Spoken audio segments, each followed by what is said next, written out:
नमस्कार, आपण पाहत आहात अशोक वार्ता न्यूज लाईन मराठी.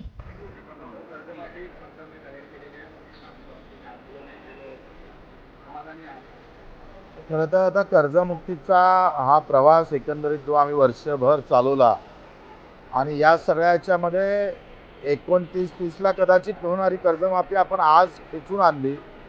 यामध्ये आमच्या कार्यकर्त्याचं, शेतकऱ्याचं आणि खास करून मीडियाचं या सगळ्यांचं मी आभार मानेल. आमचे राजूजी शेट्टी असेल, वामनराव चटप असेल किंवा महादेवराव जानकर, नवलेजी असेल, याच्यासह जे प्रहारच्या कार्यकर्त्यांना जे मेहनत घेतली आणि सातत्यानं 1 वर्ष असं नाही आहे का एका ठिकाणी आंदोलन केलं, 2 दिवस आंदोलन केलं, आम्ही संपवलं असं नाही. आम्ही वर्षभर हे आंदोलन चालू ठेवलं. 350 सभा, किमान 500-600 किलोमीटरचा पैदल प्रवास, एकूण 10 ते 11 दिवसाचं अन्नत्याग आंदोलन आणि त्यानंतर नागपूरचा चक्काजाम. या खऱ्या अर्थानं या टर्निंग पॉईंट ठरला. नागपूर जाम केला आणि सरकारचं तोंड उघडायला सुरुवात झाली. सरकारनं तारीख दिली, त्या तारखेवर सरकारनं कर्जमाफी केली, मुक्ती केली. म्हणून सरकारचं मी आभार मानतो. याच्यामध्ये सगळ्यात मोठा वाटा एकनाथजी शिंदे साहेबांचा आहे. त्यावेळेस मिटिंग जेव्हा आमची CM साहेबांसोबत चालू होती तेव्हा अजितदादा पवार, देवाभाऊ फडणवीस आणि एकनाथजी होते. आणि तेव्हा एकनाथजीने जो रोल खऱ्या अर्थानं तिथं निभवला तो फार महत्त्वाचा होता आणि त्यामध्ये मोठा वाटा एकनाथजी शिंदे साहेबांचा आहे. आता तर मी देवाभाऊला पण त्यांचाही आभार व्यक्त करेल. आता जुन्याही कर्जदार जरी माफ झालं तरी नवीन जर कर्जदार असेल तर त्याला माफी मिळणार आहे. प्रोत्साहन निधीमध्ये काही अटी कमी झाल्या तरी सुद्धा मला असं वाटतं आता कर्जमुक्तीपेक्षा हमी भावाच्या लढाईला आम्ही सुरुवात करणार आहोत. कारण आपली कर्जमाफीमध्ये डोक्यावरचा बोजा कमी होते, पैसे खिशात काही येत नाही आणि खिशातले येणारे पैसे सरकार कुठं थांबवते का याच्यावर आम्ही पूर्ण नजर ठेवणार आहोत. हमी भावाची लढाई अधिक मजबूत करणार आहोत आणि त्याच्यासाठी पूर्ण प्लॅनिंग आमचं तयार आहे. त्या पद्धतीने आम्ही समोर जाऊ. लढावंच लागेल. सरकार त्याच्यासाठी आहे आणि सरकारची कधी कधी कान उघडणे सामान्य शेतकरी मजुरासाठी करावं लागतं. ते आम्ही करत राहू.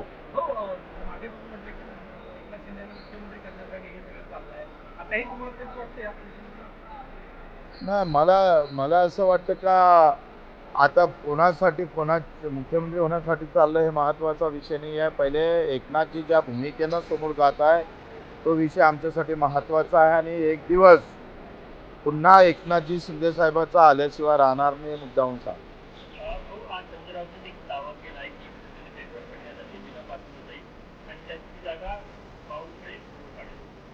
मला वाटते देवाभाऊनं निश्चितच दिल्लीची वारी करावी, देश हातात घ्यावा, देशाचे सूत्र हातात घ्यावे. कारण आता दिल्लीला त्यांचं अधिक महत्त्व जास्त आहे आणि त्या ठिकाणी निश्चितच मला वाटते शिंदे साहेबांनी इकडे महाराष्ट्रात एंट्री करावी आणि मग आम्ही पाहतोय देशात देवेंद्र भाऊ आणि महाराष्ट्रात एकनाथजी असा एक प्रवास सुरू झाला पाहिजे अशी अपेक्षा आहे.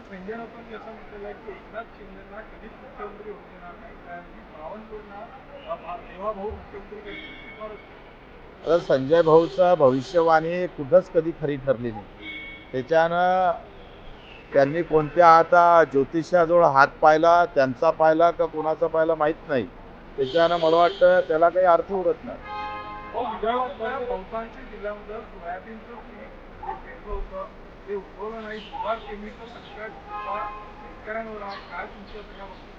मला वाटतं जन्मठेप केल्या पाहिजे या कंपनीतल्या लोकांना. कारण ह्या अशा पद्धतीनं एका वर्षाचं बी बेकार निघालं तर वर्ष वाया जातं, वर्षामध्ये आयुष्य चाललं जातं. मग हुतुतुवाला असेल हे जे काही बियाणे आहे यांनी निश्चितच आम्ही पण सभागृहात तो मुद्दा मांडला होता आणि याच्यावर कठोर कारवाई करण्यासाठी खरं तर समोर गेलो पाहिजे.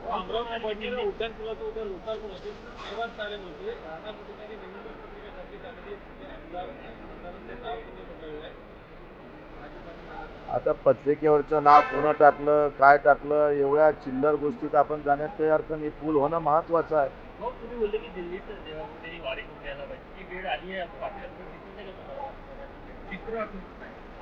नाही, एकंदरीत चित्र तसंच आहे. आणि मला वाटते काही महिन्यातच हा फेरबदल होईल. म्हणजे राज्यात एकनाथजींकडे बिलकुल मला वाटते तेच उचित राहील.